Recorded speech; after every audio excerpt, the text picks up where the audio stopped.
Well, the problem with the question is it's formed with the assumption that that only violence can win, that only force can win. For one thing, I don't know that you want to make a complete one-to-one equation between any kind of force and violence. I can intervene. We'll go back to my grandchildren since we just used them as an illustration. I can intervene in their life with force that is not violent. Right? I mean, I can just pick them up and say, okay, you're going to be here for a while now. And that's not violence, but it is force. But then that even raises the question, does God ever use force? Well, I don't know. I don't know. But I do confess that God is omnipotent. I know that's kind of like out of vogue these days. that we're more comfortable with kind of a hapless God who's well-intended, but can't intervene. They'll say, I no longer believe in an interventionist God. I've heard people tell me that. I said, well, what good is a non-interventionist God? You might as well be like, an 18th century deist. God is the absent clockmaker or something like that. No, I think God can and does intervene all the time, not as we would like, because we're not God. And so we can't, give God counsel constantly on how to intervene. How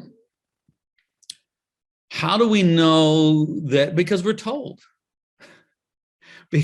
Because through the apparatus of revelation given unto us, we're told that in the end, God prevails. That in the end, all is made well. That apokatastasis is our eschatological hope. That is the universal restoration of all things. I believe the 13th revelation of divine love given to Julian of Norwich. All shall be well, and all shall be well, and all manner of things shall be well. How do we know? I think it like we know that Christ is risen from the dead. It's just part of the Christian revelation.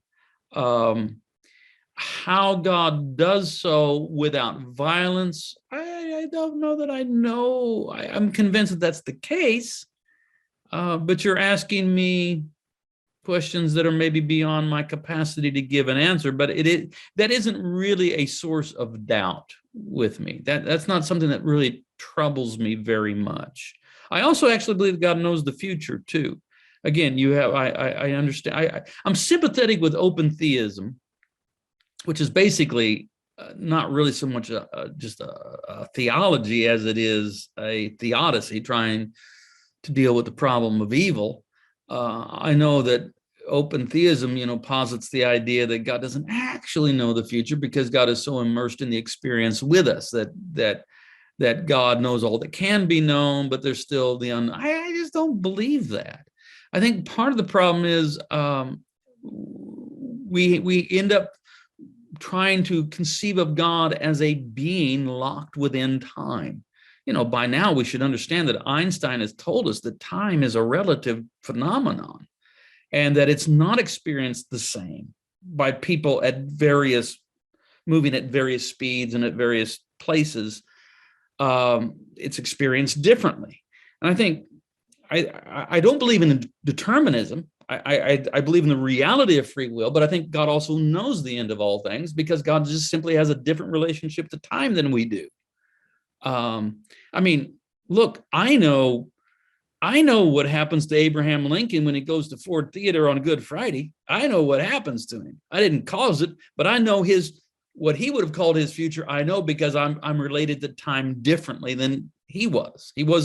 I'm not immersed in his time. I have a distance from it. And I think that God sees the whole of history that way. So I hold both the reality of free will, that freedom is necessary for authentic being, but God, on the other hand, exists outside of time and sees the whole thing. And so that's a great source of my faith and in fact, comfort that all shall be well, and all shall be well, and all manner of things shall be well. Apokatastasis.